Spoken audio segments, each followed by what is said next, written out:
Today is Sunday, February 23rd, 1997. We are conducting an interview with Carla Nathan Schipper in Jacksonville, Florida. We are conducting the interview in English.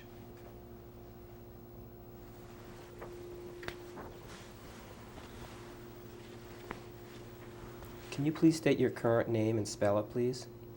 My name is Carla Schipper, Carla Schipper. And what was your name at birth? Carla Nathans, Carla Nathans. Did you have any other names or nicknames? No. Hebrew name? My Hebrew name is Gelle Sheenge. Can you spell that, please? Gimel Ayin Lamed Lamed Hey. Shin Yud Nun Chet. What is your birthday? August 13, 1917. And how old are you today? Today I'm 79. And where were you born? And spell that town, please. I was born in Groningen, Groningen in Holland. But I was living at that time in Assen.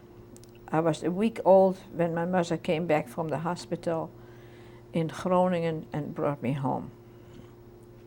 Assen is Assen.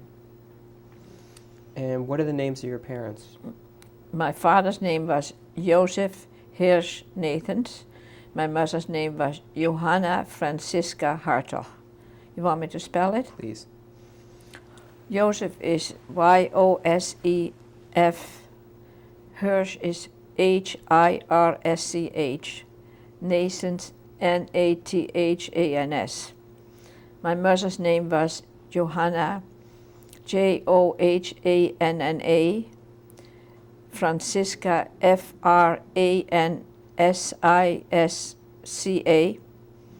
Hartog, Hartog. Can you remember any other members of your household? Any extended family? No, because I only had still grandparents that I could remember, but I don't have brothers or sisters. Do you remember your grandparents' names? Yes, my grandfather's name was Moses Nathans, Moses, Nathans, Nathans. My grandmother's name was Schoontje Hirsch Nathans, Schoontje. Hirsch, Hirsch, Nathans, Nathans. Do you remember your address? Noorder Singel 37. Noorder is Noorder Singel 37 in Assen, Assen. Can you describe that home? Yes. I lived in a very large building, and I lived upstairs. After I was 9 years old, we moved from the same building from downstairs to upstairs. My father owned the building, and the rooms were enormous. And it was a very, very large place. We had, I don't know how many, there were at least 3 large rooms, and then several bedrooms, kitchen, bathroom, and upstairs still an attic with rooms. What else would you like to know? Can you describe your school that you went to? The school where I went to was next to the building where I lived. It was just the place where you used to play in between. And it was a public school. And that's all actually I can tell you. How old were you in? I went from that I was 6 years old till 12. And from there I went to the high school, which is called in Holland Gymnasium. Gymnasium. A-N-I-U-M. I-U-M. And I was in gymnasium until I was 18. And from there I became a nurse in a mental institution. And that was in a different city. That was in Apeldoorn, Apeldoorn. And the institution was called Het Apeldoornse Bos. HETAPELDOORNSCHE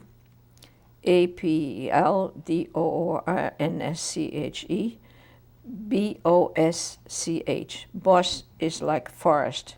The institution was in a beautiful area of trees and grounds.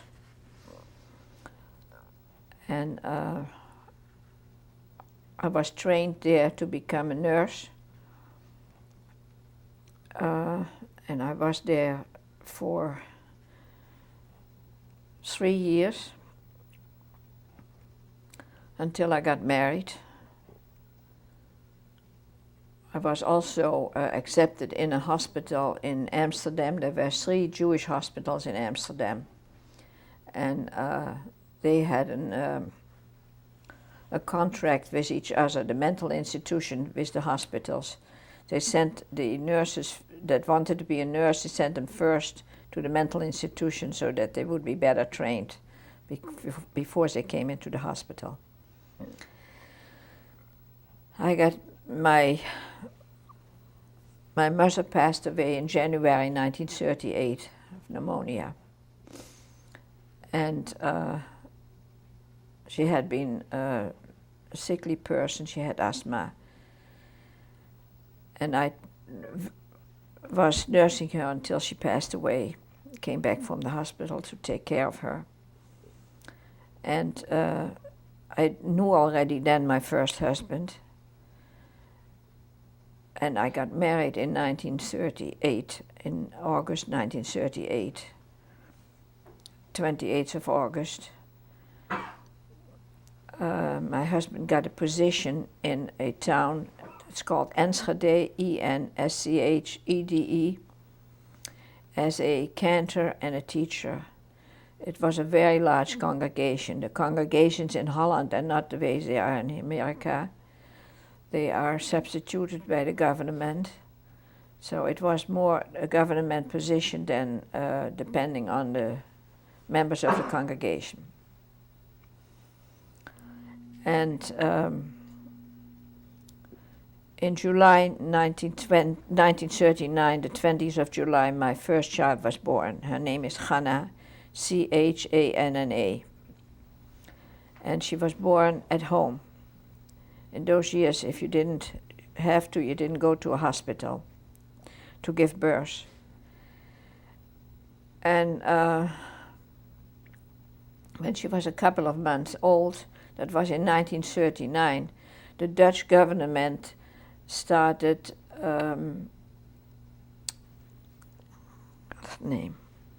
to call up the people for the draft, the people that had been in the reserve.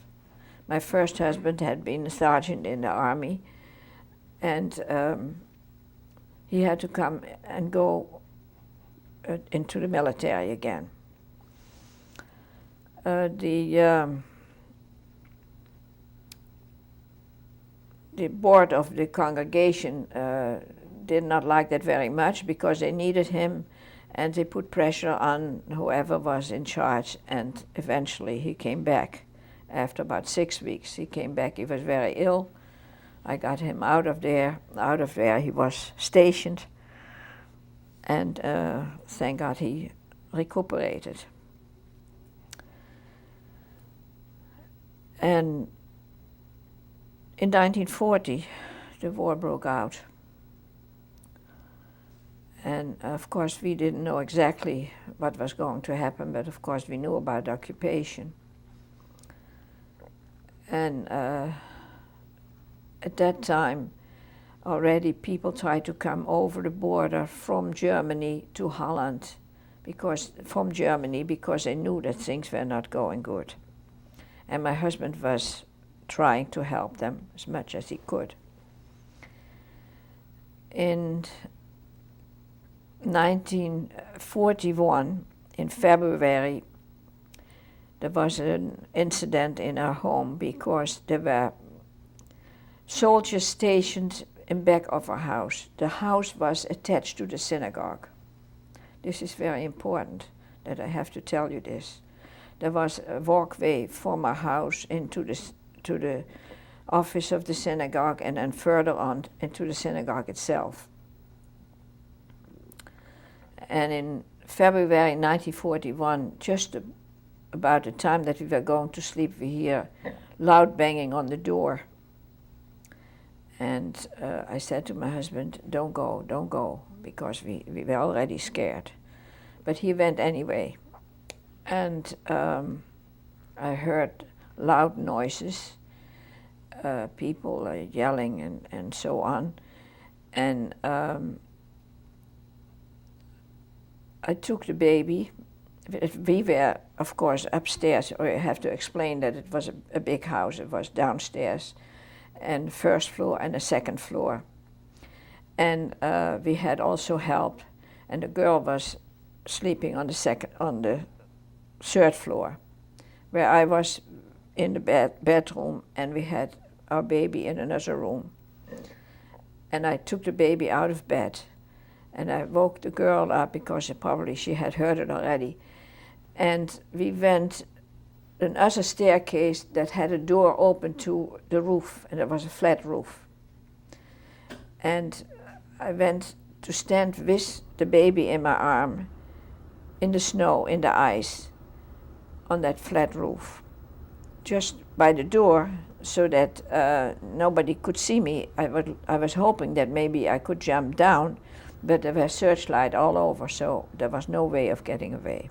I don't know if this is important for you to know all this, but it was a very trying time. When after a very long time, I didn't think I would see my husband alive, because, you know, if these soldiers come in, they have the bayonets and whatever with them. After about an hour, 2 hours, I all of a sudden heard my name called very softly. So we came downstairs, and my husband was still alive. They had been poking him all over the place, but that was it. He avoided for them to come into the synagogue itself, because he knew that where they were after, probably to ruin things or to ruin the Sefer Torahs. So he took them into the office where he knew there was, in the safe, there were some old Sefer Torahs, and so he opened up the door and he showed them, and eventually all of a sudden they left. Maybe that, I don't know, he didn't know if they heard a noise, that there was a reason for them to leave. They were half drunk.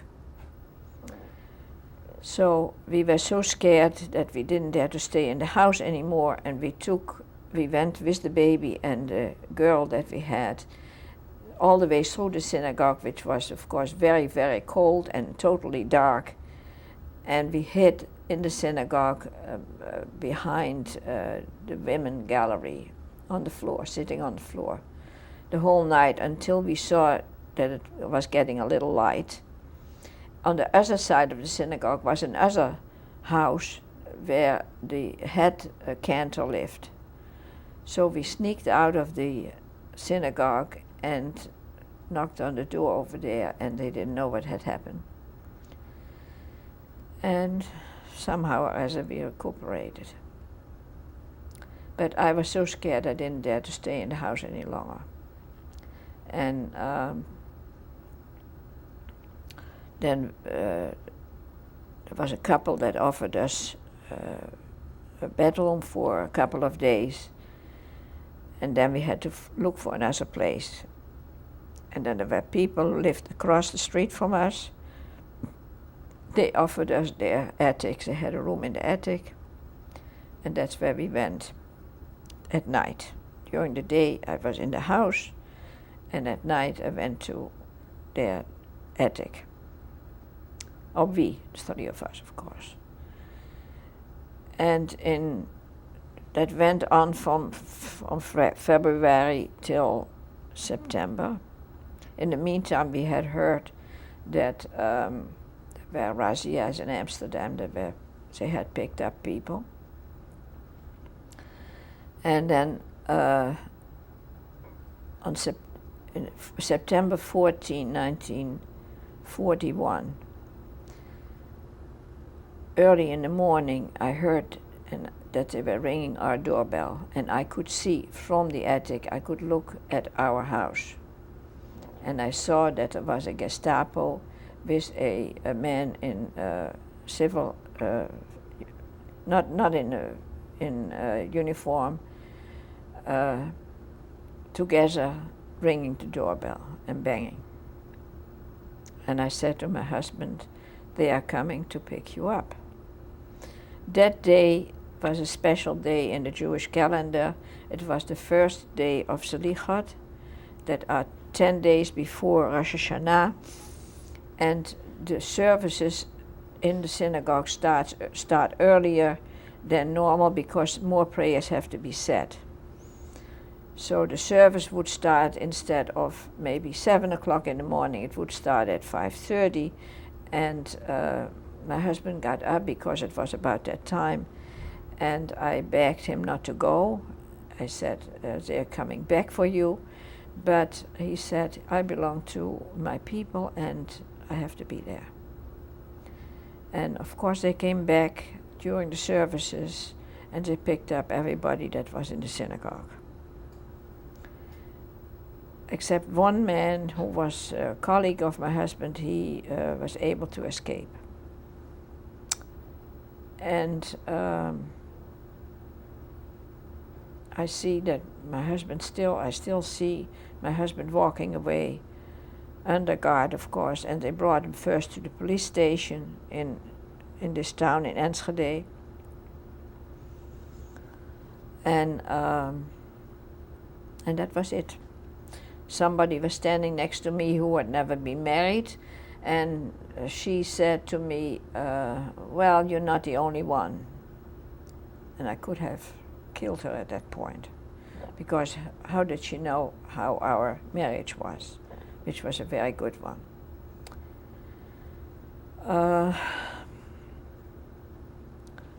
I went back to the house, and exactly how things were at that point I don't know anymore, but I told you that a colleague of my husband had escaped, and we were very close with the two families. So for a while they didn't want me to be alone in the house. I didn't want to go back to the people where we had been staying. So my friends came to stay with me for several weeks. I don't know exactly how long. And then the congregation told me that they wanted another person to lead the congregation. And in the meantime, I had found out that I was pregnant with my second child. And I hoped that they would let me stay in the house. And they didn't. They didn't want me to stay there originally. And I went to the president of the congregation, who was a very big man in town. He was a multimillionaire. And I sat down with him and I threatened him. I said to him, how can you put a pregnant woman out in the street? I just talked to him like that, very bluntly. So from that, they at least approached the new cantor or new rabbi, whatever you want to call it, and they finally gave in that I could stay until my second child was born. They made some arrangements that I could have 2 rooms and kind of a kitchen for myself on the first floor, so that I didn't have to bother them at all. And I stayed there until almost a week before I gave birth to my second daughter, which was the day after Passover. That the evening after Passover, I gave birth to my second child. And in the meantime, my girlfriend had also given birth a month earlier. And at that time, there was a curfew. You were not allowed in the street. So I had to wait with giving birth until I was able to get out, which was about 7 o'clock in the morning. So finally got to the hospital and everything went all right. And the doctor whom had helped me the first time stayed with me because he felt bad that I didn't have a husband to be with me. At that time, my father was still able to travel. My oldest daughter, he had picked her up. I forgot to tell you that. Let's say about, I don't know, three weeks or so before I had to give birth. And she stayed with my father and his wife. My father had remarried until they could pick me up from the hospital, which they did after probably a week or so after I had given birth. And at that point, I had to sew the star on my jacket. I could not go out of the hospital without a star. In the meantime, I had found some accommodations somewhere by people who had let me rent a room by them. And I stayed there for a while until they also started picking up women. And then my girlfriend, the one from the colleague, said to me, you have to go into hiding. We have to try to go into hiding. In the meantime, my father had been picked up and had been sent to Westerbork. Westerbork was a work camp where the people were sent to, all the people from Holland were sent there first, and from there transported to the different camps, Auschwitz and Theresienstadt and all the other camps. And my father did not want me to go into hiding. He wrote to me from Westerbork, if you come here, I'm in that and that barrack. But of course I knew better and I did not pay attention to that. So I went with my girlfriend to a minister whom we had heard of, had an organization to help people to hide. The minister had a brother that had been arrested by the Germans long before for whatever reason, and he felt that he had to do something. I want to go back 1 minute to the fact that my husband was one of the first ones to be picked up in Enschede. He was on a list because he had helped people to come over the border, and they knew all that, knew all the activities.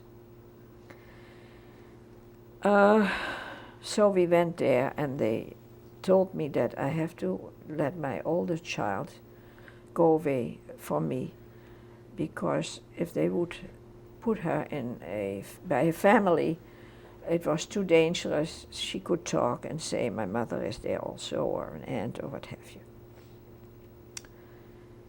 So I got information about, I think it was at the end of October 1942,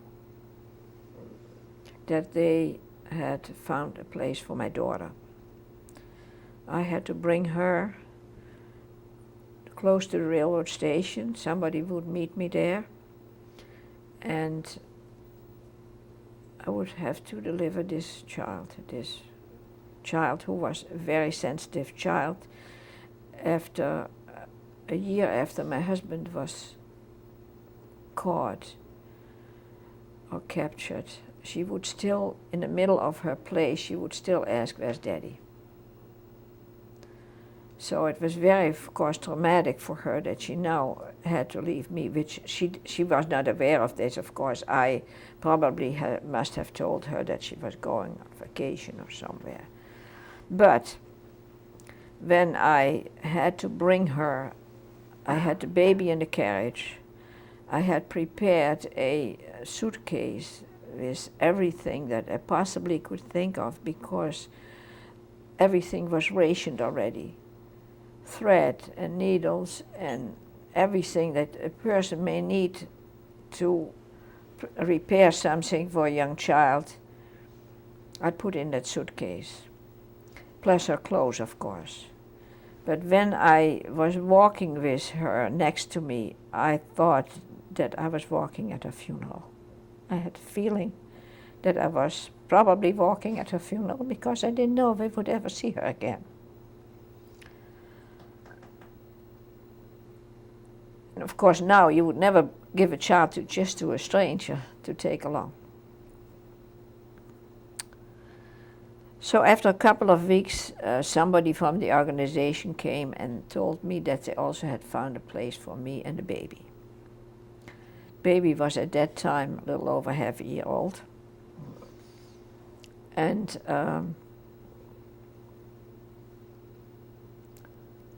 they told me also that the people where I was going to actually wanted a baby.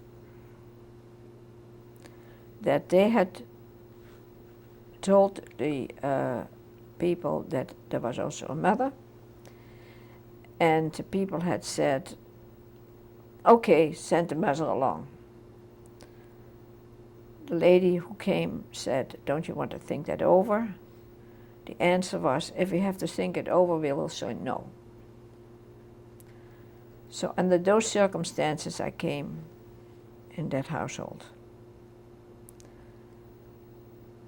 And I got a room in the attic. There's it was winter time already. There was no heat, there was nothing. And that's where I was sitting, day in, day out. At a certain time, it went on for a long time, of course. First, I had the baby in the room.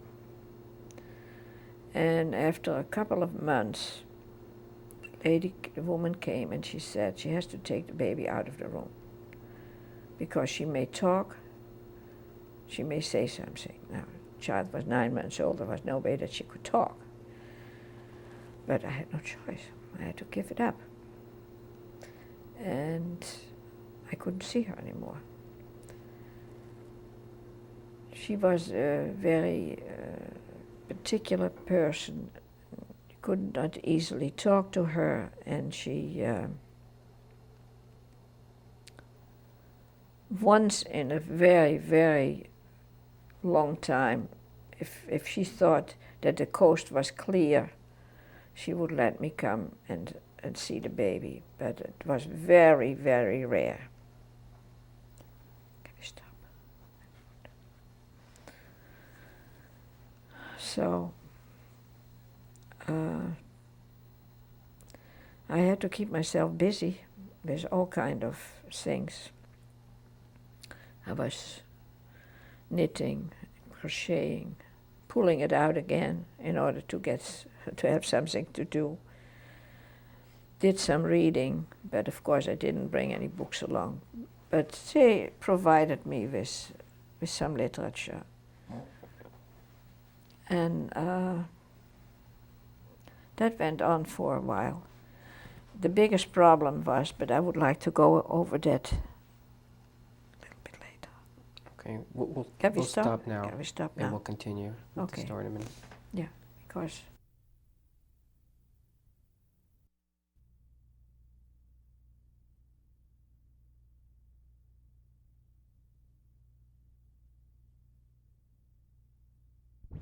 junk business.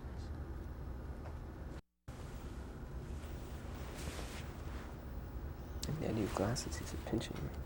Speed. Speed. We're gonna, oh, this is tape 2 with Carla. Carla Schipper. We're going to take a step back and talk about your home life. Can you describe what your father did for a living? Yeah, my father had his own business.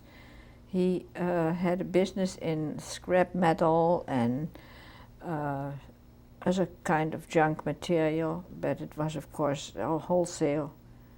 And he did a lot of traveling. And my mother, if you want to know also about my mother, she was not a well person. She had asthma and she had bronchitis many times. We always had help in the household. There was always somebody that was sleeping in, and even other people who came in daily. And my mother was 39 when I was born. And consequently, she maybe had not the exact idea when I was a little older how to address a little girl. By the time I went to school, at first, I was teased a lot as a child. My eyes were slanted, and of course I had dark hair, and that was not the norm in Holland. People were more blonde and didn't have this kind of eyes. For what reason I was teased, I have never found out, but I was teased mercilessly. And when I was about 8 or 9 years old, I think it was in the 3rd or 4th grade, I finally made some contact with 2 girls, one a Jewish girl and the other one a non-Jewish girl. And we fitted very well together. We formed a little club, and we met every week, and this is something that's funny. We went to our parents and we asked for some club money. And when we finally got each a dime from each of our parents, we went to the candy store and we bought candy for it. And then we had a really great time. One was the secretary, the other one was the treasurer, and we had a great time together. Now I was an only child, and so I had a room of my own. So mostly the gatherings were in my room. And but that was, of course, when I was already 9. Before that, I was quite a lonely child. I played a lot by myself. I played with all kind of games to distract myself. And I forgot now the name of the knickers. What do you call these round glass balls? I don't know exactly how you call them, but in English. But at the time that Marbles? Marbles, that's the word. Thank you very much. And like I said, when I finally met up with these girls, and my life changed. But then I also realized there was a reason maybe why they had been teasing me before, because I was not dressed exactly like them. My mother had my clothes made by a seamstress, and there was also an old lady, so she probably didn't know exactly how to do it. And the mothers of my girlfriends, their mothers made the dresses for them. And I said to my mother, listen, has to stop. I would like to have different clothes. And from then on, things smoothed out until I went to the gymnasium. And one of my friends, a non-Jewish friend, went along to the gymnasium. The other one went to another high school.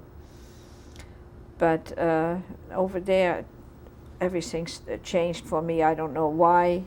Eventually, they made me a board member of the youth organization of the school, and I changed in those years a lot, and my life became a lot easier until I came to the mental institution. Is there anything else that you would like to know from before? Is it anything of importance? Were your parents active in the community? Yes, my father was in the council of the city. He was from the Democratic Party. He was a council member. My mother was active in Jewish organizations. Viso, at that time, I don't know if it was at that time named Viso, but in any case it was a Zionist organization. My father leaned towards the Aguda, and they were both presidents of the Chevra Kadisha in town. And they were active people. They were both active. So at the time that I went away from home, I was 18. And I became a nurse in that big institution, which was a Jewish institution. And I made a lot of friends there. My mother used to send me every week a package with food, because the food in that institution was very, very bad. And I invited friends of mine to share it with me on Shabbos morning after we came from the services. The institution had a chapel where services were held Friday night and Shabbos morning.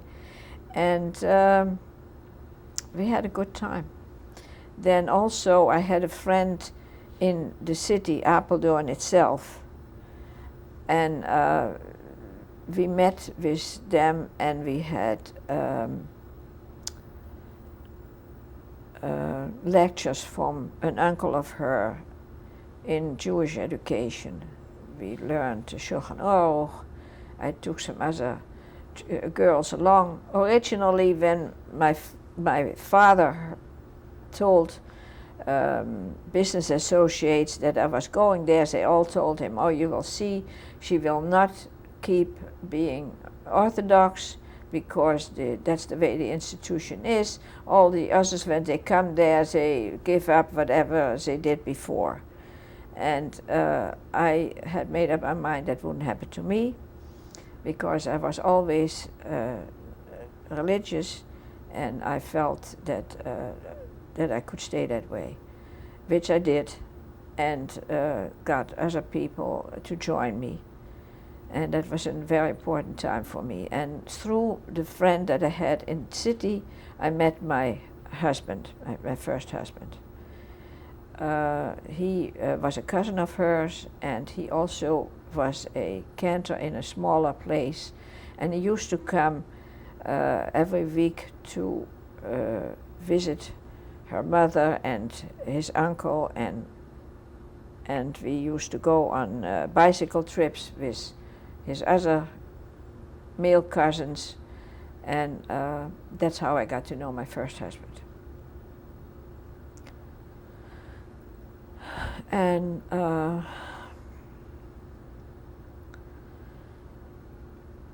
my husband had been already in the town where my parents lived. He had, for some kind of reason, he had to go there, and my father always was very hospitable when he saw somebody in the synagogue. He used to take him home and make him welcome. And that's what happened to my husband, without actually knowing much about anything beforehand.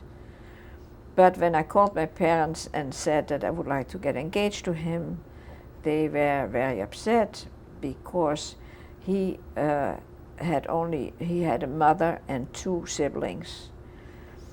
And the mother could not make really a living. She was also a nervous, sickly person.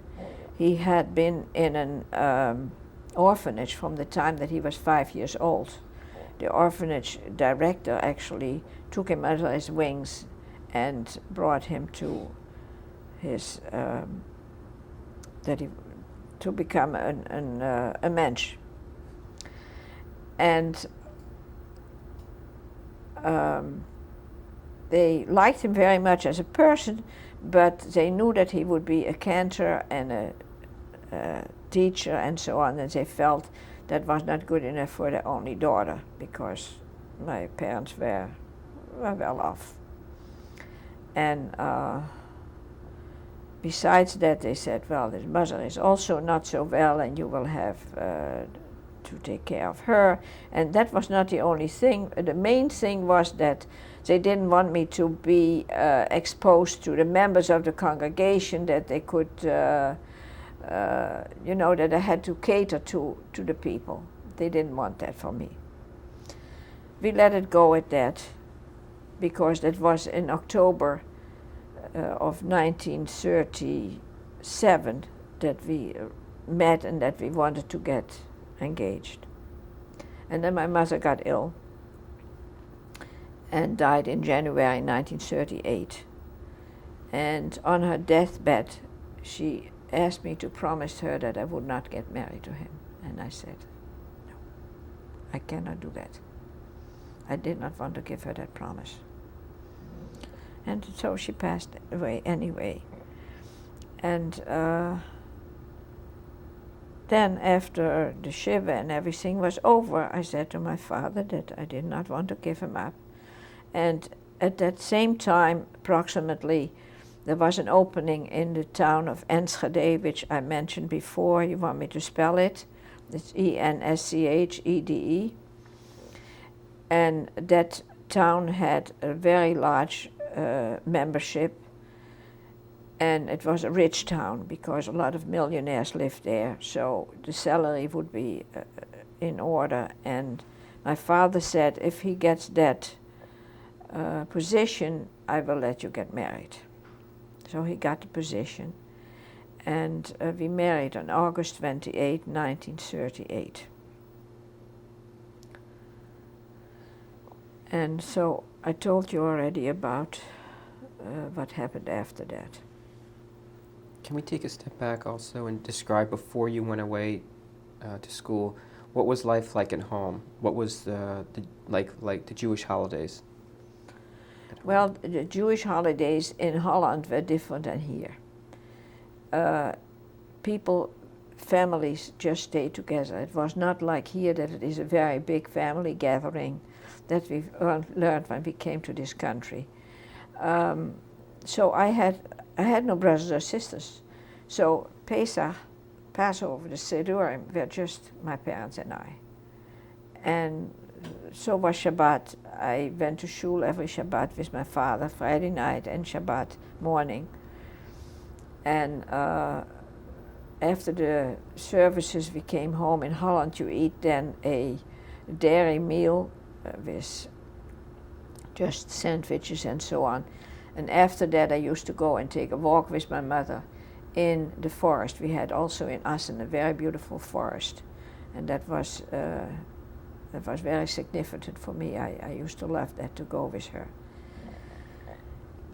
And I wasn't home very much because I had nothing at home. I had my girlfriends. The non-Jewish family brought me up more than anything else. I was very close to them. And of course they respected my religious beliefs very much. My friend was always there for me and used to walk with me also on Saturdays. But a lot of things I learned from them. And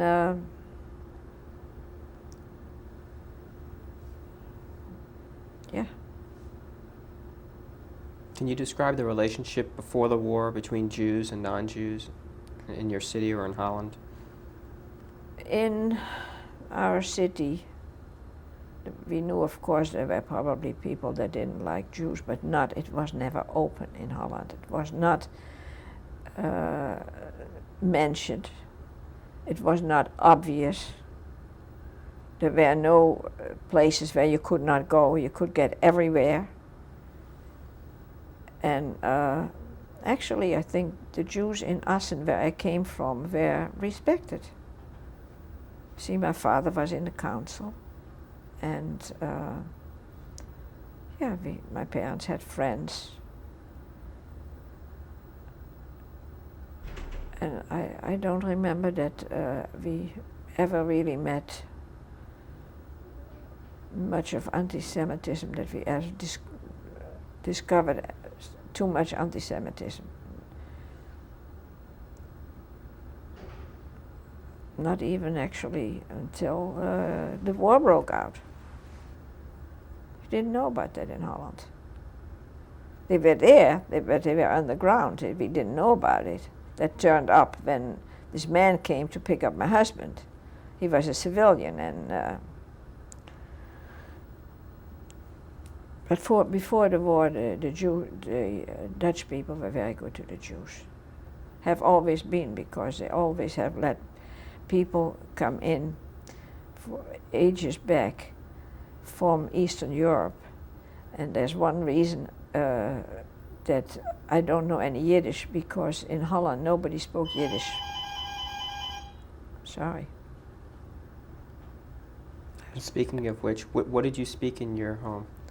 Dutch. Dutch. I learned in school, I learned French, I learned German, and I learned English. My mother was in a finishing school in Germany, so she was very familiar with German.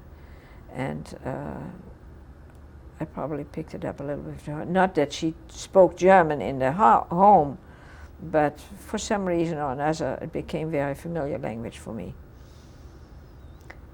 And where were we? Anything else from before the war that you'd like to talk about? Any memories of? Not really. Not really. Like I say, I was only 18 when I left home for good. I came back when I had a couple of days off from nursing, but there was never any. I never went back for a length of time until the time that I had to nurse my mother.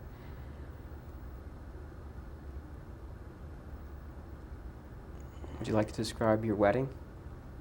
Oh, sure.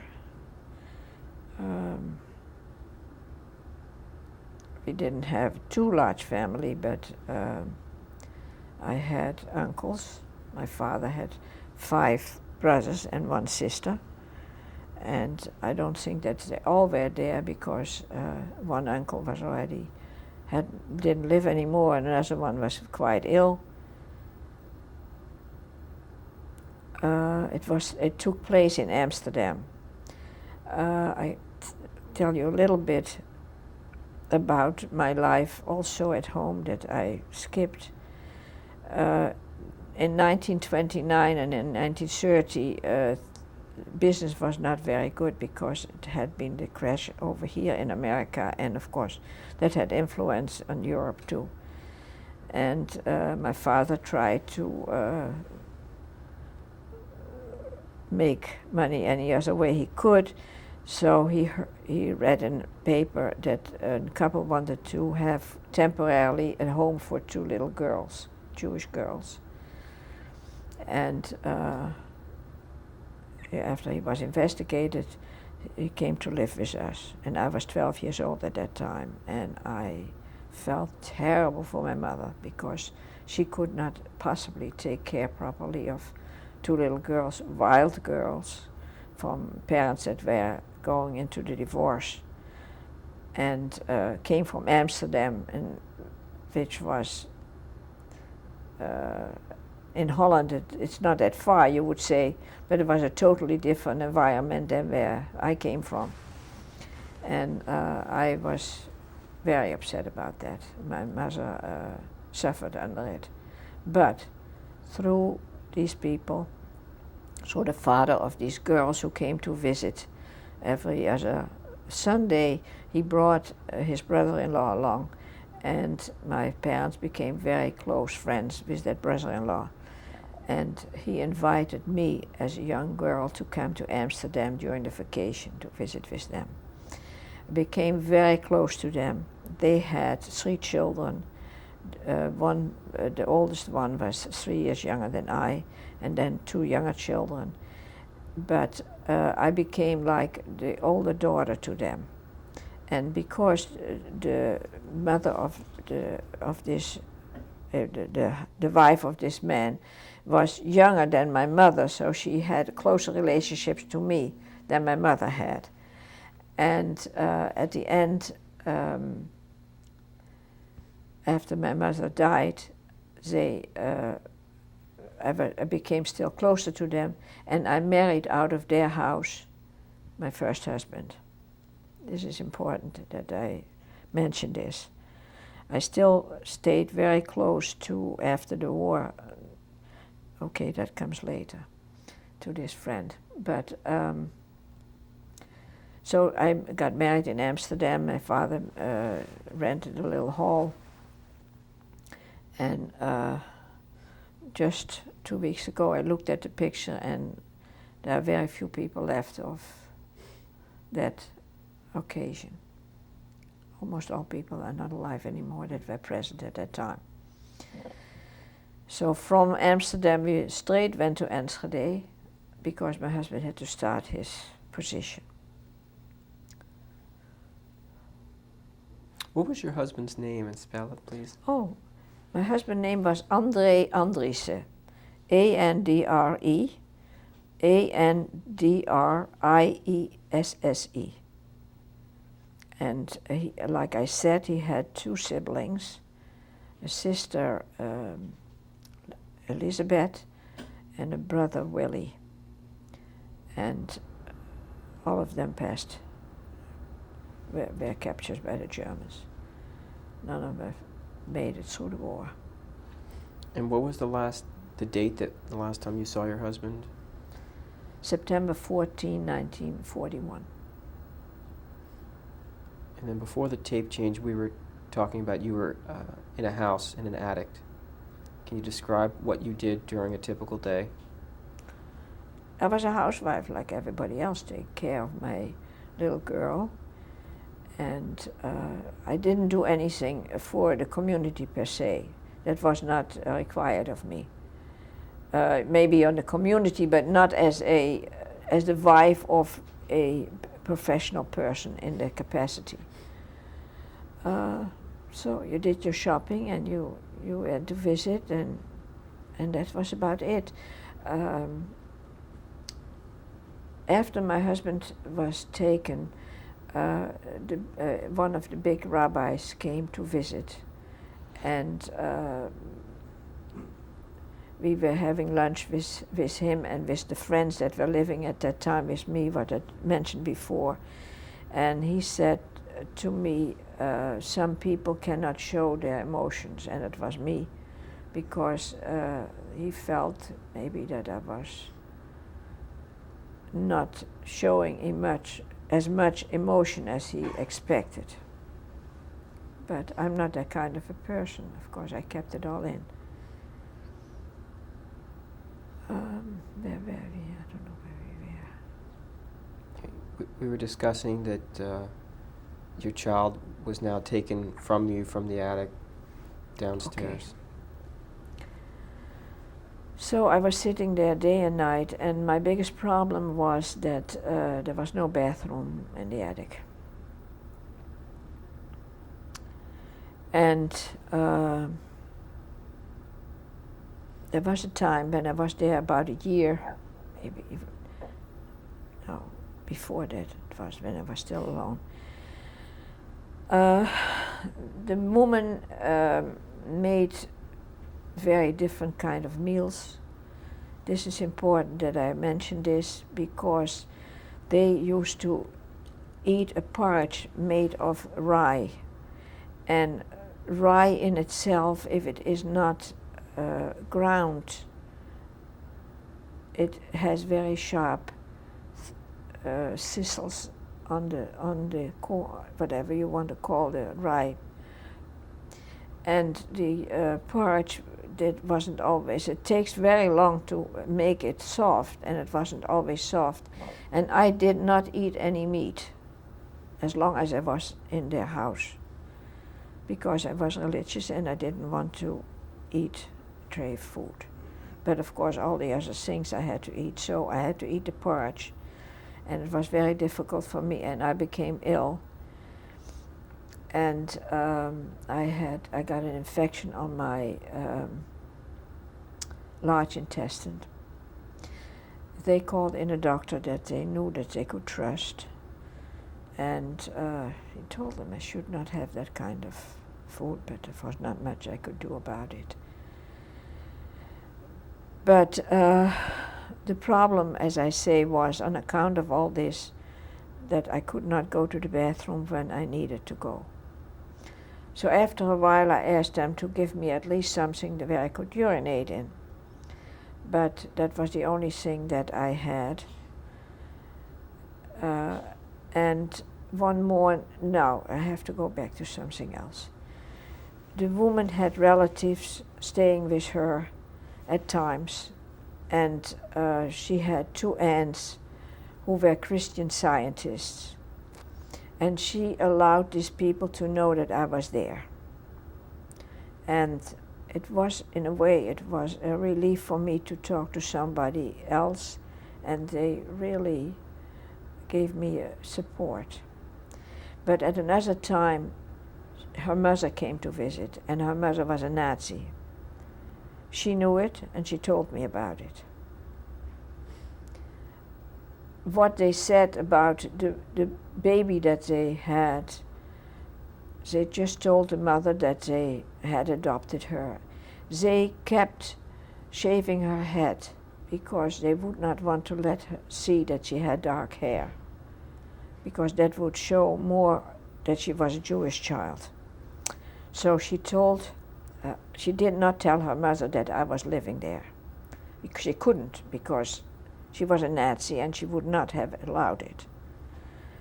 And one night while she was staying there, I had to go to the bathroom, and I had to go so badly that I could not hold it in. And it was early in the morning, it was maybe 5 o'clock, it was still dark. Now I have to explain that my room was on top of a staircase, but the staircase downstairs had a door in order to come to the hallway where the stair was. So in other words, it was a closed stairway. Opposite the stairway there was a room, a door to another large room where her mother was sleeping. The couple itself were sleeping upstairs, so as was my baby. I had to slip out of the staircase and the door, and I had to go quite far in order to reach the bathroom. While I was sitting in the bathroom, the mother came.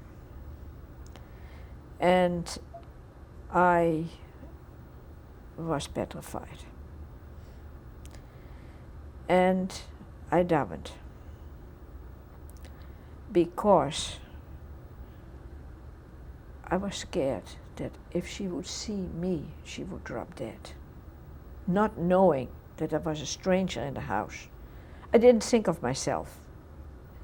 I was only thinking, what is going to happen to this woman? So I prayed, I davened to Hashem, and I said, please, what am I going to do? Help me. And the thought came to my mind to make believe that I'm a daughter. So I tried to change my voice, and it was of course early in the morning, so it was the night voice. So I said, Mom, I'm not ready yet. Go back to your room. I'll call you. And she did. That was my savior. She went back to the room, and I got out, and I slipped almost into the door from the staircase. I knocked on her door, I said, I'm ready, I'm finished. And I slipped, closed the door behind me, and I got up the stairs. Now you can just imagine how scared I was and how how I was really saved. I was absolutely saved at that point. Now, there were times, of course, that they thought there were Germans in the neighborhood, and I have to talk about that. That I had to hide in a place that they made a hiding place of. Okay, we'll talk about it on the next tape. We'll take a break now.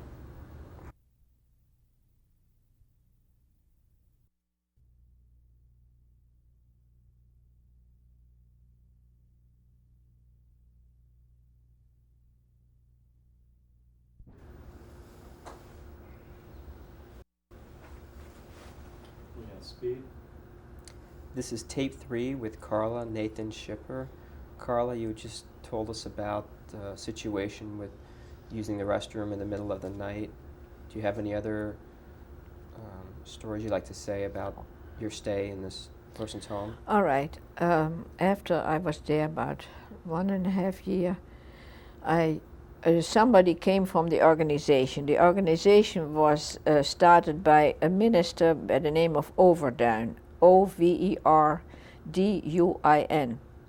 in Enschede, where I used to live. And so he had helpers that he sent out, first of all, to bring the people where they had people in hiding. They got food stamps because everything was rationed already when I was going into hiding, and it was of course not so easy for people to feed more people than was necessary. The people where I was in hiding, the man was a principal of a Christian school, and they lived among farmers. So they had really no need for any food. They always had enough food. But because he was the principal of a school, so people kept him well provided. But somebody came from the organization. They did not always let me talk to the people that came. But this time they did, and I said to them, I want to get out of here, I can't take it anymore. Because I was sitting day and night by myself and had nothing. Once in a while she used to let me come down, and I used to make butter for her with a certain kind of instrument that they made themselves. They had sour milk and they would make the butter out of that. That was my only diversion, so to say. So the organization, of course, didn't dream of letting me go because it was much too dangerous. So they said maybe they get a companion for me. And they asked the people if that was all right, and they agreed to it. And they sent a lady that could have been my mother, with whom I had nothing in common. She was a totally different kind of background, and I had to sleep with her in the same bed. And instead of making it better for me, it was not really an ideal situation. But of course, nothing is ideal when you're in hiding. But at times, they used to tell us that there were Germans in the neighborhood, and we had to go into the hiding place that they made for us. And we did, and we sat there for hours and hours and hours until the coast was clear. I don't think that they ever came into the house. At least I was not told. But the scare was there. It happened several times. And again, after a while, somebody came from the organization and told me that my girlfriend, whose husband had escaped, was walking around with her husband as a minister and his wife, openly. Had false identification cards, of course. And when I heard that, I said to her, why can't I do the same thing? Because they always claimed that we looked almost like sisters. And the lady said, okay, let's see what we can do. First of all, you have to try to get your hair blonde. How do you do that in 1943? There's no hair dye on the market. Get peroxide. The man went to the drugstore and he got a bottle of peroxide, and every day or every night I tried a little bit to put something in my hair, and eventually it started getting light. By the time that it was light enough, they came again and they said, I have to go to a town in the neighborhood and they will take a picture of me. I have to go first to the beauty parlor, and then they will make a picture of me, and then I will get a false identification card. So I went to a minister in that town. He brought me there, and then from there I went to the beauty parlor. They started to giving me a permanent. In those years the permanent was with electric rollers, and they put them all in. And after a few minutes they tried if it was taken, and they found out that all my hair came off. Stayed on the rollers because I had dyed it with peroxide, and the hair was dead. So the hair stayed on the rollers. They had to fast take all the rollers out. Okay, a little bit stayed on as they took a picture anyway. And from the minister I went back to where I was into hiding. It took quite a long time before they came finally with the ID, and then it was a long time before they found a place for me to go to. And they came and they said they found a place for me in Utrecht. That's a big city in Holland. It's spelled Utrecht. And they had found a boarding house where I had to be a maid. The house had 3 or 4 flights, very high, and I had been sitting in that room for over 2 years. And the woman, there was only a woman who was the head of it, and she was very nice, and she knew that I was Jewish, but nobody else knew. And she had boarders. And I had to go up and down the stairs, and I got very ill because I was not able to do this. I hadn't had meat for all these years. I was very underfed. And I looked as if I came out of a camp. So it's such a pity that I cannot find this picture. They were very nice to me. There was one lady who was a nurse, or she made believe she was a nurse, and she had pity on me while I was ill, and she said I have to get out of there because the lady has borders that a lot of people are Jewish. And she was afraid that if there was a razzia or something, that they would take me also. And she got me a place by a doctor in a nearby little town, again as a maid after I was recuperated. And of course it was easier because it was just one house and it was just a husband and wife. And I did my work over there until they did not give me enough to eat anymore. Food was very scarce in Holland because it was going towards the end of the war, which you didn't know it was the end, but it was in 1944. And some people used to go to the eastern part of Holland to find some food by farmers, by wherever they could find it, but not everybody could do that. And these people sent me to the soup kitchen, and it became an untenable situation because they really wanted to get rid of me, and I felt that. And for some reason or another, I heard that there was a truck going from that place to the eastern part of Holland, and that is where I was actually in hiding. I didn't mention that.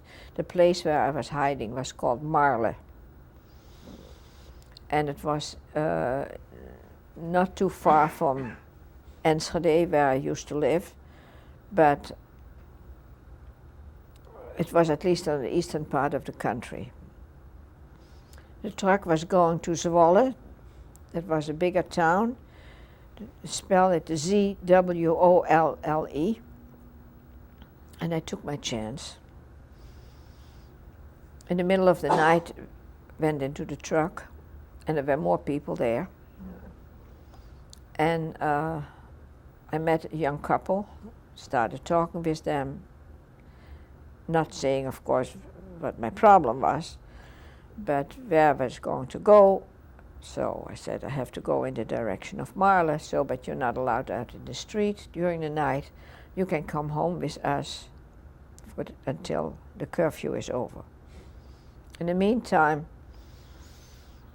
German soldiers came when we were by an overpass of a bridge, and they wanted to see the identification cards.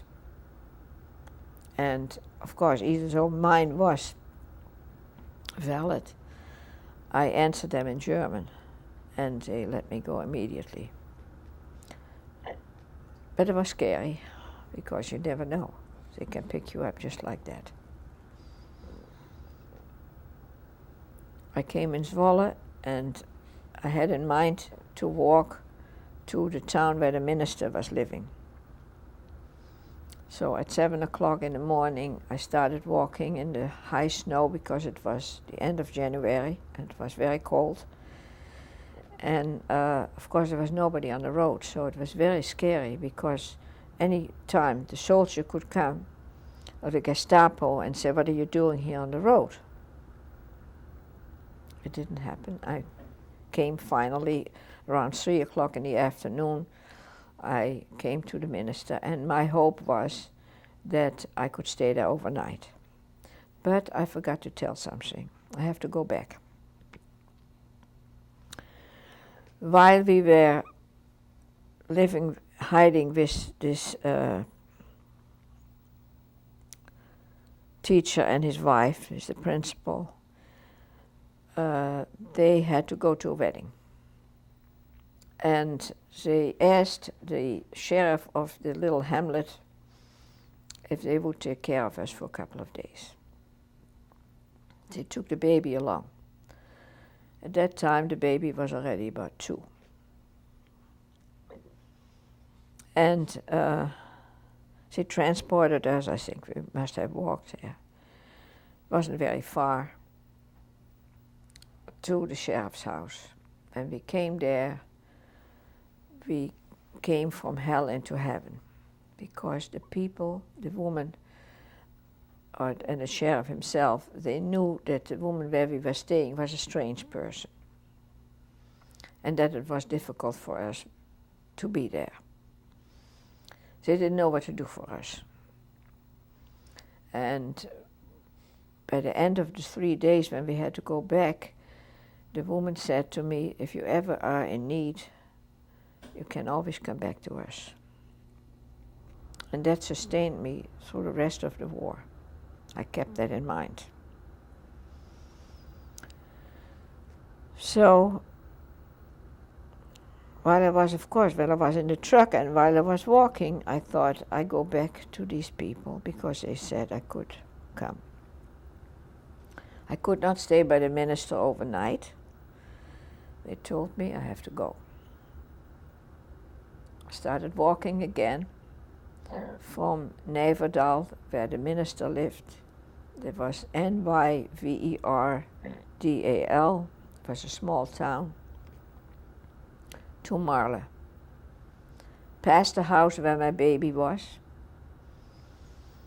because it was on the same road where these people lived, but let's say half a mile further.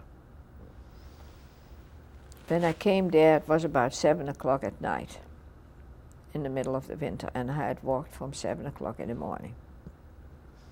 When I rang the bell, I thought I was going to faint. I was so exhausted. When they opened the door, they said to me, "You're sent from God." Sent from God. The woman was very pregnant. They had engaged a nurse who could not come on time.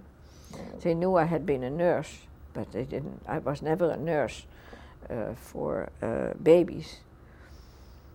But they felt it was good enough and I should help her, and that's why I was sent there. Okay. When I finally was in bed that night, I started davening again, praying.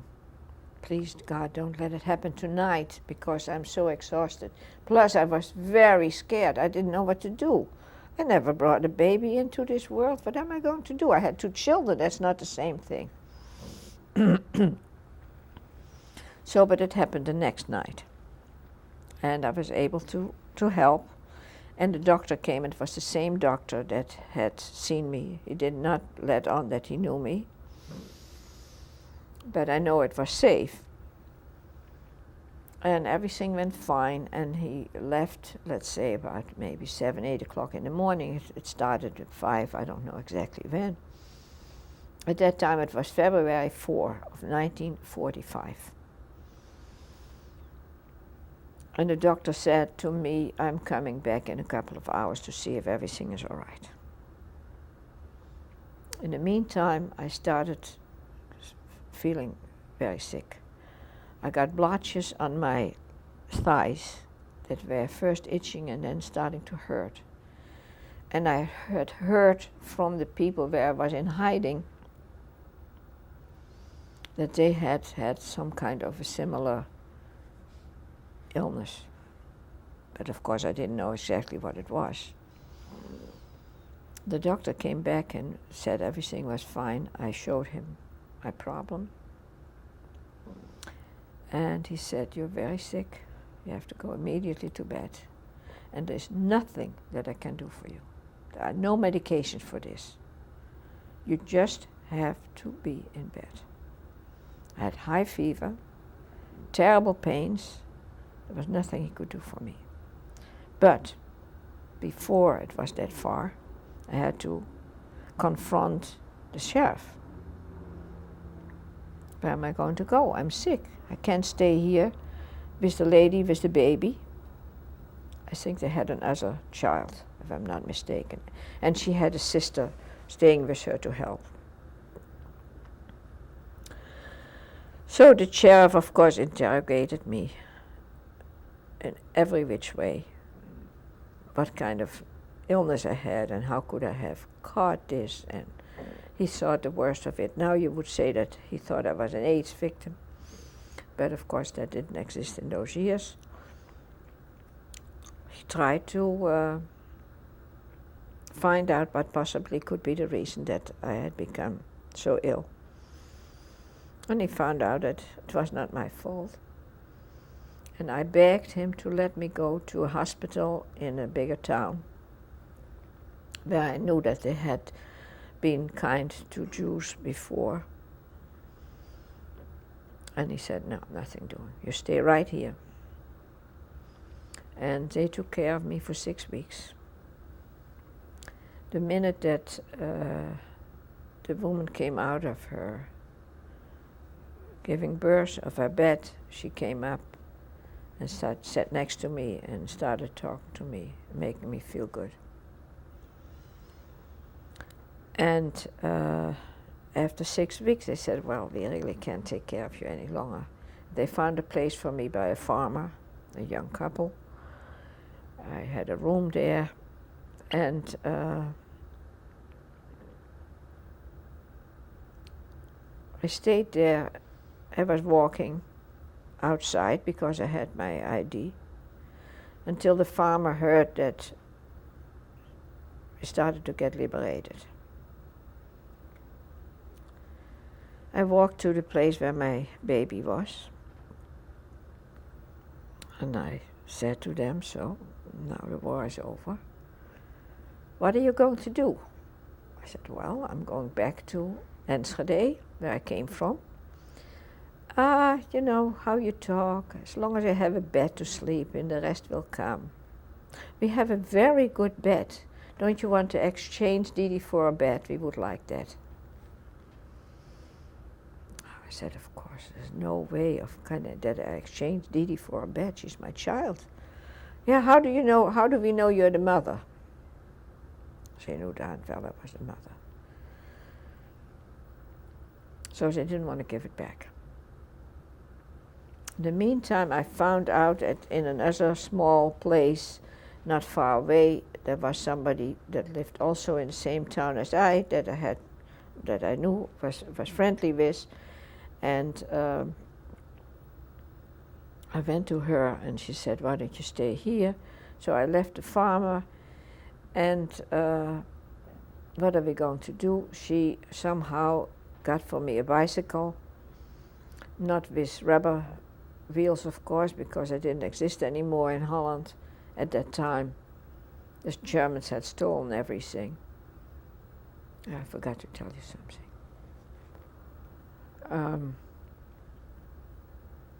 And I went back on a bicycle to Enschede, to the organization, to find out if they could help me get my baby back.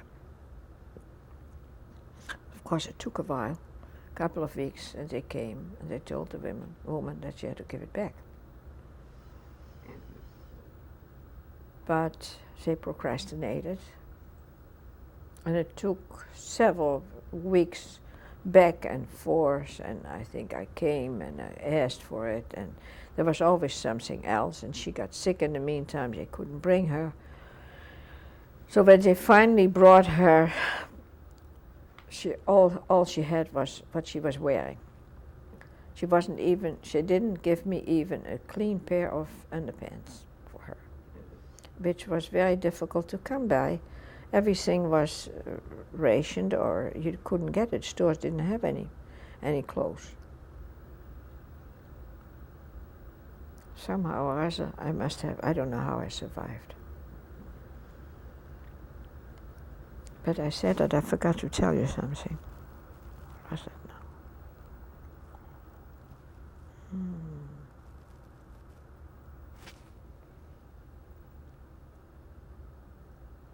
You mentioned the Germans had stolen the bicycles, the rubber. Now I know what I forgot to tell you. While I have to go back to 1941, when they caught my husband in our house, when the soldiers came into the house. Not only that they did damage to him, they stole the jewelry out of my linen closet. They stole the baby carriage out of the, what do you call the storage room, which was not important, but they stole jewelry. And I don't know if they stole, they must have stolen also a radio or whatever, television, of course you didn't have. But this is what I forgot to mention, and this is very important, because, there were heirlooms that I never saw back. Who knows, maybe they're in Switzerland right now. And I discovered that, of course, after we came back into the house and everything was topsy-turvy. So now we go back to that I finally got my little girl back, and I went finally back with her on the bicycle in back of me to Enschede. Now, of course, I had to find a place to stay. I went back to the people that were living in my house, that now, of course, didn't have a choice, because they also had gone through the war. And so they took me in with a little girl. And then after several weeks, in Enschede was bombed very much, where a lot of homes were destroyed. But also a lot of people that had been very well-to-do, that had villas, the men had been picked up, the women came back. So there was one lady that came back, and she had to divide up her house between several different parties. So they asked me if I would please take some rooms in her house. Another couple came to live there as well. But then they also had 2 young men that had to be fed. And they also got a room in that house. And one of them was what is now my husband. That is how I met my second husband.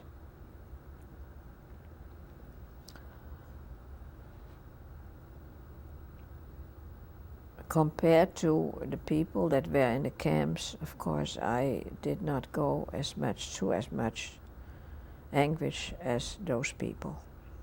But I went through a lot. Maybe it's difficult for me now to explain exactly all the emotions that were there, but it was not an easy time. And it was also not easy afterwards because I was not used to my little girl, and my older child was not back yet. They had sent me, the organization had come with some pictures. She was in a very good home by people in Veenendaal, Veenendaal.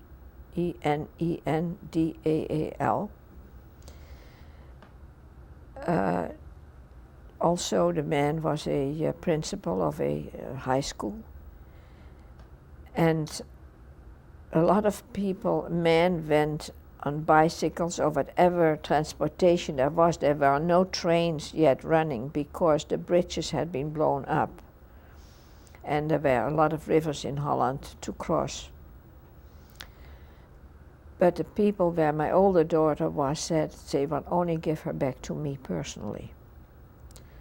They had been so impressed with the suitcase that I sent along that they wanted to meet me. And I had to wait until there was an opportunity. So about 6 weeks after I more or less was a little bit established, I went back. I know that I went on a motorcycle, which I had never done in my life. I hitchhiked, and I finally got to my destination. And my daughter had asked for me all the time during the time she was there. But the people whom she was staying with had also always maids to work for them.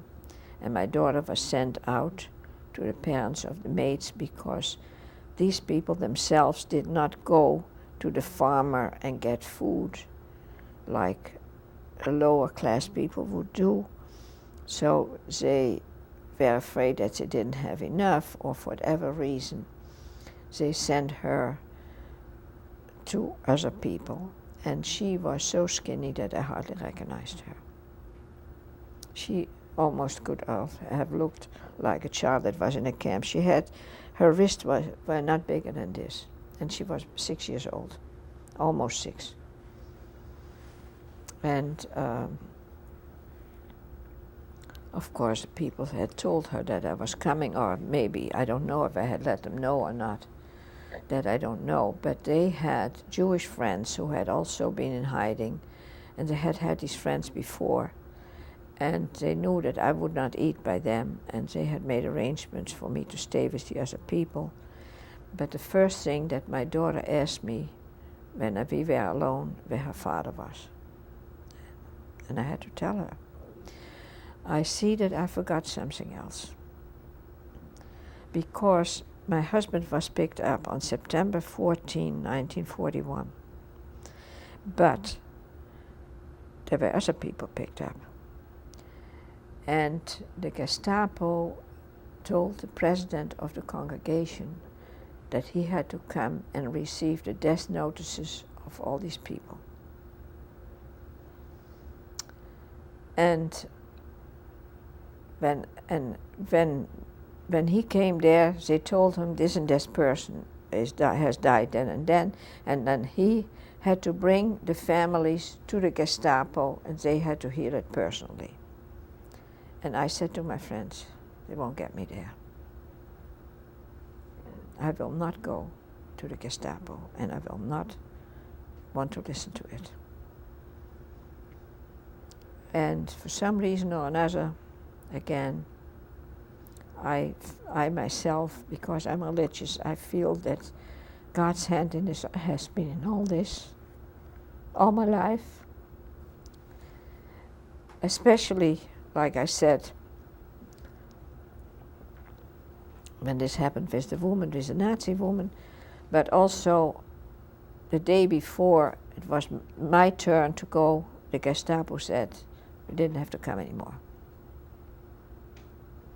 But I was told that he died October 18, 1941, in Mauthausen. And that was it. And I forgot to mention that before. Right. We're going to stop the tape now and continue with the next one.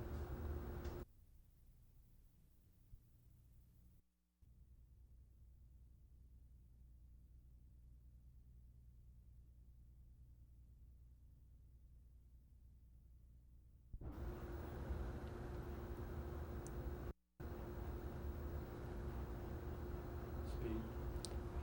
This is tape 4 with Carla, Nathan, Schipper. Could you please summarize the dates and places of where you were in hiding? I went in hiding around in November 1942. My baby was then about half a year old. She was born April 12, 1942. And I stayed there till November 44. October, November, I cannot exactly give you the dates. From there I went to Utrecht and I stayed there maybe 2-3 weeks. And was in Maassen by the doctor also at least 4 or 5 weeks altogether, because I know that in February I went back to the east part of Holland. And then on February 4, the lady where I came gave birth to her baby. That are things, that are dates that are engraved in my memory. What year But was that? that was in 1945.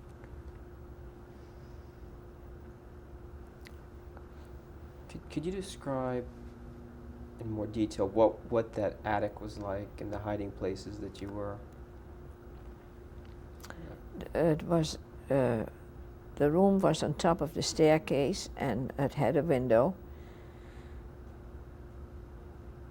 For some reason or another, I cannot remember that I had a closet. I have been thinking quite a bit about where I left my clothes. There was a little dresser where there was a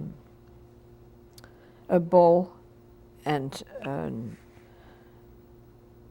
pitcher with water, because there was no bathroom. You just had to wash yourself as good as you could. And I suppose that she probably brought, maybe once a week, and I don't even for sure, some hot water up. But that's all I can remember. I remember too that I brought, when I came there, canned milk. That is the evaporated milk, the ones that are like creamy like, and that I opened it up and that I had a little plastic spoon, and from time to time I took a little sip of that milk to sustain myself, because maybe she brought something up in the morning to eat that I don't remember, but I know that there were many, many hours in between that I didn't get anything to eat. And the main meal in Holland and in those parts of the country was in the afternoon, not not like we are used to here at night. So consequently, there were times that I was very, very hungry. And I kept myself as busy as I could with reading, making slippers from wool, because when you could not walk, if somebody was there, if she would tell me that somebody came to visit, let's say a farmer or so, I wasn't allowed to step anywhere, because they could hear that there was somebody upstairs, because this is all wooden floors and the whole attic was from wood. And the attic was sloping down, that's the way it was built. And then the attic was going this way, and then there was kind of a wall, and then the next thing was their bedroom, I think, and the next door was another bedroom, and that was it. So they made a partition from these sliding wall from the roof to this wall, and he made a kind of some kind of a door, which was not a real door, of course, in front of it. It was very narrow, but somehow a person could hide in there, and that's what we had to do. For the rest, I embroidered, I made little things. There was once in a while they had some kind of a fair, and she asked me to make some doll clothes for them, and that's where I kept myself busy with. But there was a time that I thought I would go nuts, absolutely nuts. Did you have any contact with outsiders while you were in hiding? Only the one time if somebody would come from the organization. And then, as I said before, that she had guests that she let me talk with. And that was the only thing. And they eventually gave me some books to read and were really helpful for a short while. They didn't stay very long, I think a week or so. But of course, I was never outside. Now, the other thing was that they also didn't bring the baby outside. And the baby got rickets. You know what rickets are? It's a certain kind of deficiency in the diet. She never got fresh fruit, vitamin C, and no sunlight. And once upon a time, the doctor came and he saw that. And he said they have to bring her outside and they have to give her, let's say, oranges and so, which was of course not easy to come by. But at least they had to put her outside. And there's some consequences of the fact that she had rickets. And she also got very ill at the end of the war. I don't know if they did not take care of her properly, but she got such ear infections that she had to be operated on after she came back to me. And she has a slight hearing defect on account of that.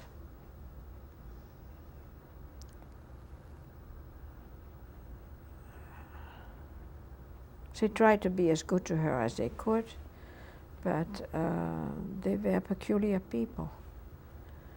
It could be helped. For instance, they never gave her fresh food, not fruit, food. Whatever they have left over from the day before, they warmed up and they gave that to her. So they didn't know how to bring up a child.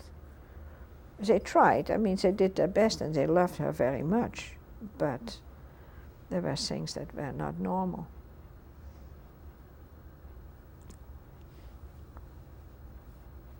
Do you remember the names of any of the people who kept you in hiding for the few years? His name was Jan Mulder, and her name was Pauline Mulder, Pauline, Mulder.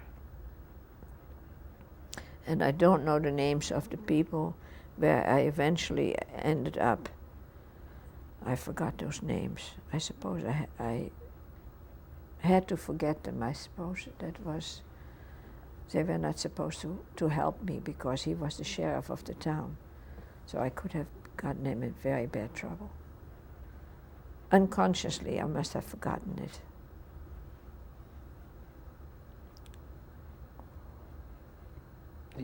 You had mentioned you had dyed your hair. Did you change your name with the ID card? Yes, then my name was Henrietta and it was Andrese. They changed that a little bit, but that was also a non-Jewish name. So I could get away with that very easily.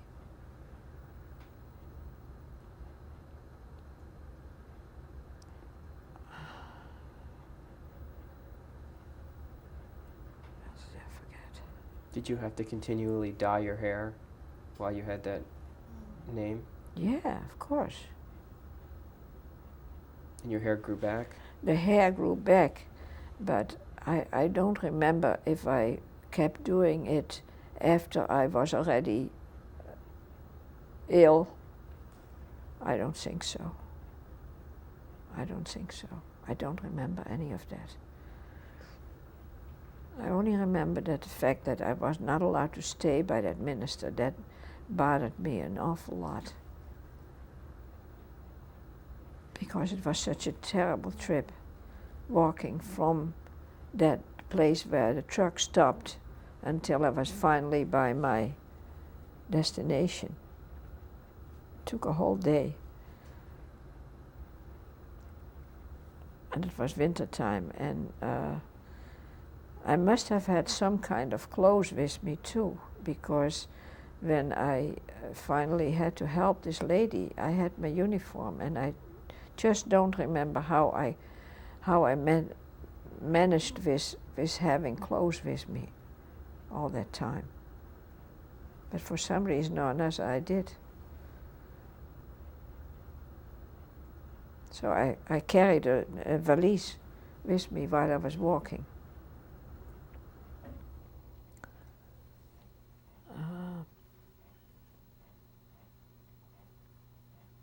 Was there anyone else in hiding with you besides the short time that you had an older woman in the attic with you? No, there was nobody else.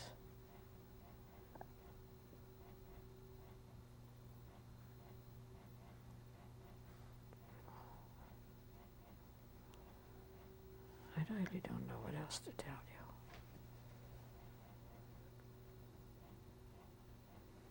For me, one of the very bad things was this confrontation almost with this Nazi woman. That was one of the points that I cannot get out of my mind. Did you have any other close calls with her? No.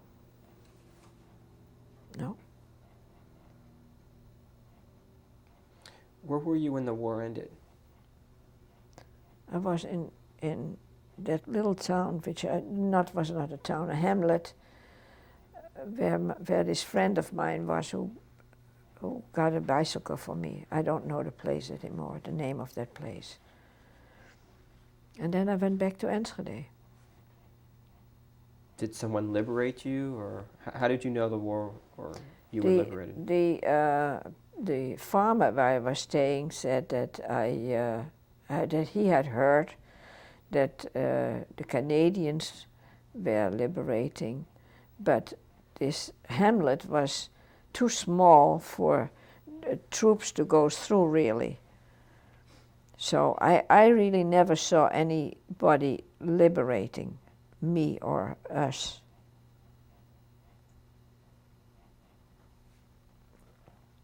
Can you describe your town after the war? You'd mentioned earlier that quite a bit of it was bombed. Any other thoughts? Of course, after the war, I got these rooms in the villa by this woman, but I had nothing. And the city of Enschede knew that the Germans had taken everything out of the homes. Yeah, I have to mention that too, that I had a beautiful home that was next to the synagogue. There was a large dining room and a very large, here they call it the living room, in Holland you call it the salon, and that was furnished with antique furniture. And the Germans had taken all that stuff and first hid part of that, at least also the antique furniture, in the basement of the synagogue. But whatever there was, it was gathered by the city of Enschede and brought to one big hall where people could come and see if they could find any furniture that they had before, or take whatever they could get, because a lot of people didn't come back. And I found a dresser, and I found some chairs for my dining room. I didn't find any antique piece, nothing. And we had pictures, antique pictures, and that was all gone. But then my husband and his brother, they found a cart, and they transported whatever I could find, whatever we needed, to the home where I got some rooms. And there was no way actually of, there was no gas or electricity where you could cook on. So people had a little stove. On top of the stove they put some kind of a round thing, don't know actually how you would call it. You had to feed it with wood. So if you would ignite the wood, then because the stove had a pipe through the outside, then through the air it would start burning, and you could put something on top of it, and that's how you would cook in the first several months. And after, I don't know, about half a year, I guess, we heard that there was a house available, because it wasn't so easy for me and the children to live together with all the other people.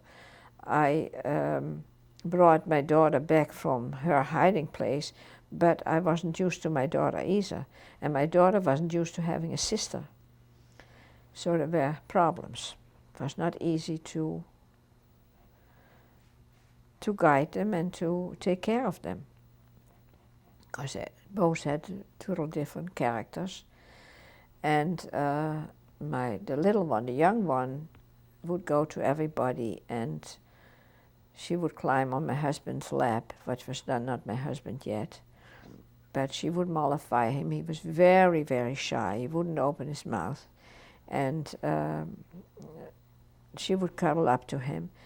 And my other daughter was sitting there, and it upsets her because she remembered that she had a father, and she didn't like to see that my other daughter was so close to this young man.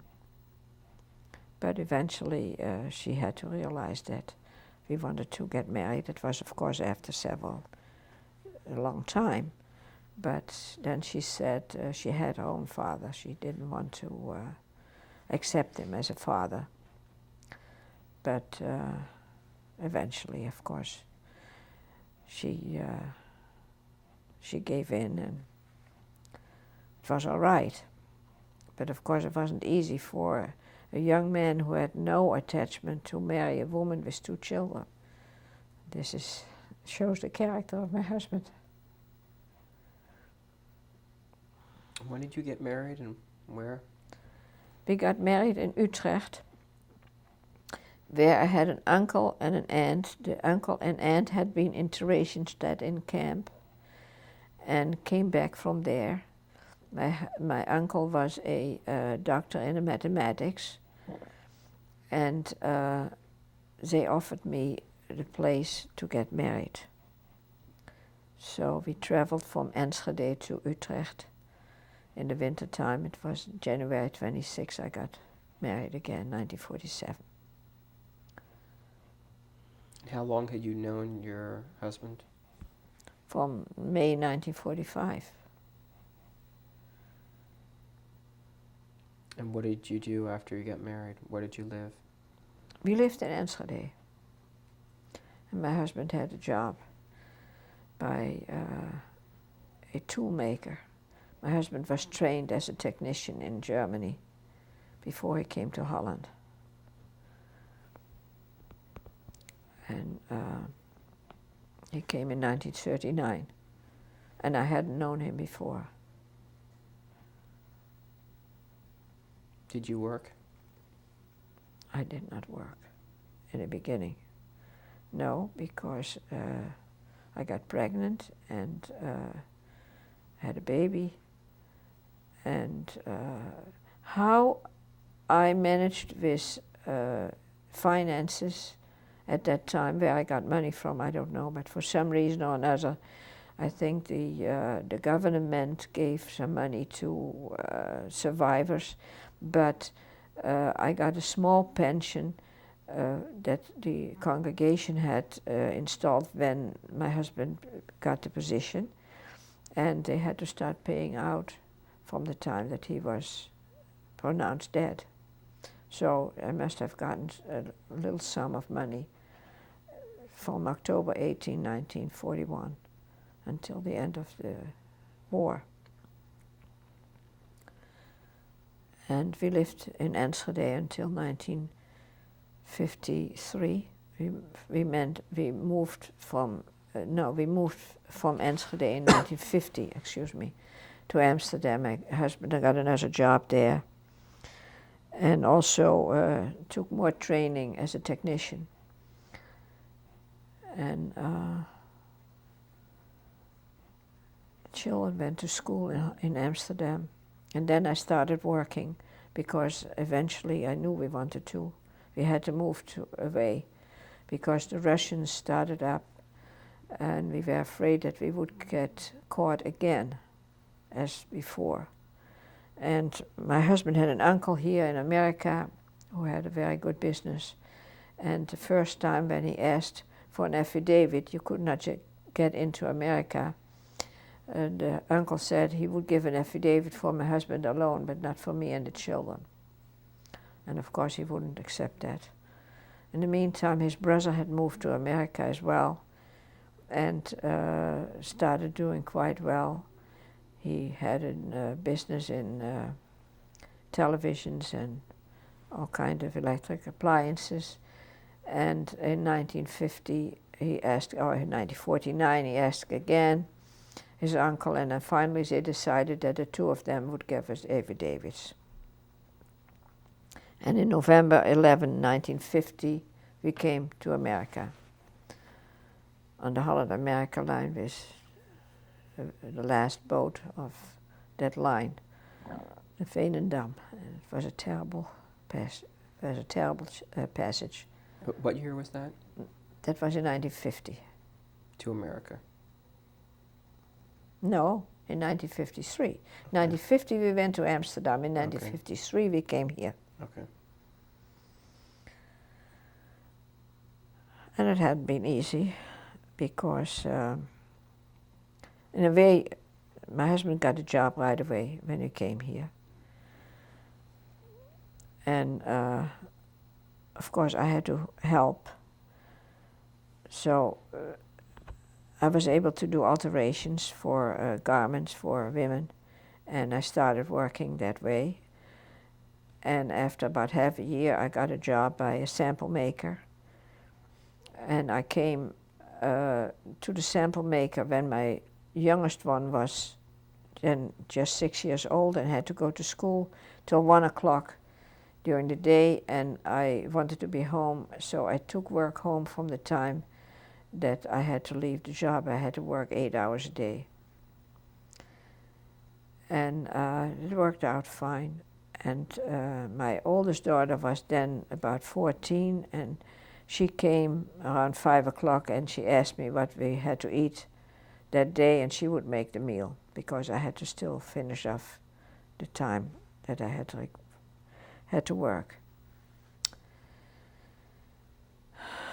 Yeah, and then I got pregnant again in 1956, and I didn't expect it. And a son was born to us, and in 1957, January 15, and he has Down syndrome. So he's disabled, and of course it was again very, very traumatic time for my husband and me, also for my children. At first we were hiding the fact that he was different, because he was a very good baby and you couldn't see much on him. And we were told when I came out of the hospital that they were not sure about his development. And I had been a nurse in a mental institution, and I had seen very severe Down syndrome people. And I feared the worst. But the doctors all the time said, we are not sure.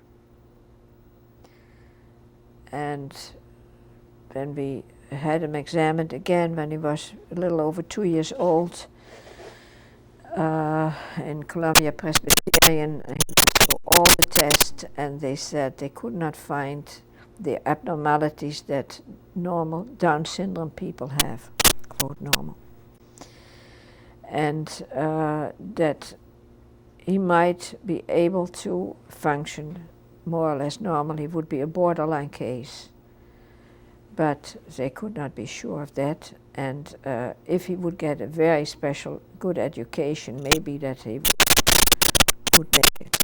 And we tried very, very hard all those years, and the trouble was, of course, that he looked different and didn't show any real signs of Down syndrome, but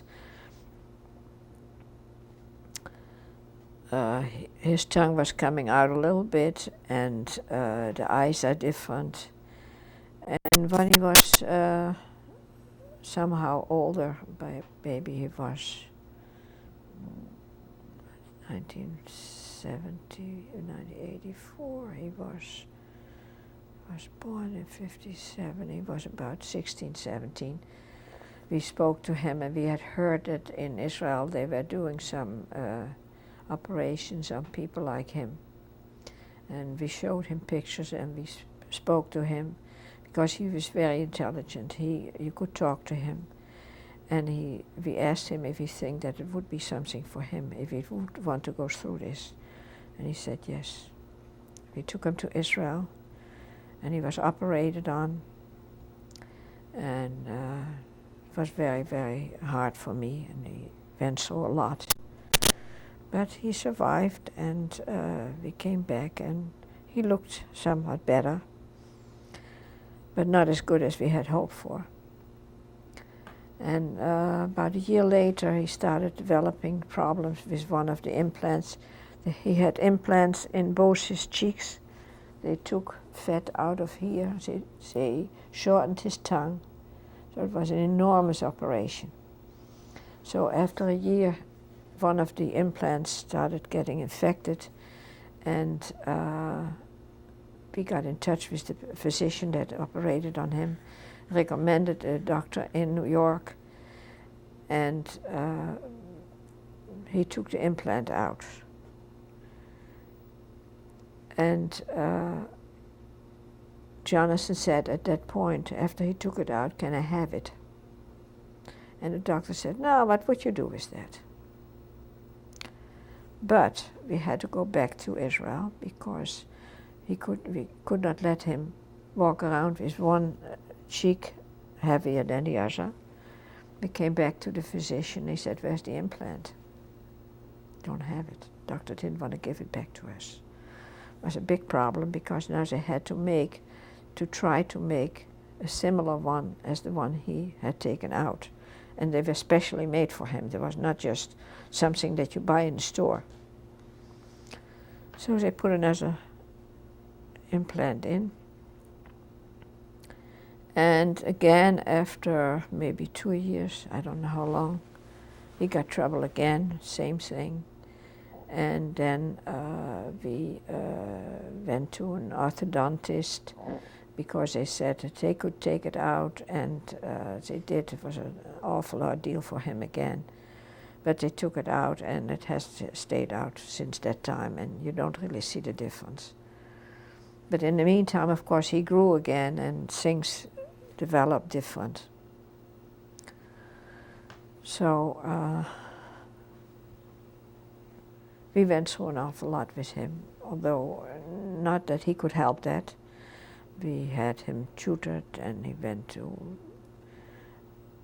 first he went to a special class. We went from New York, where we used to live when we came. We went to a town in Westchester because he was for a while in a private school, and he did very well there, but the school changed this policy, and we were told to take him out, that it wouldn't do any good.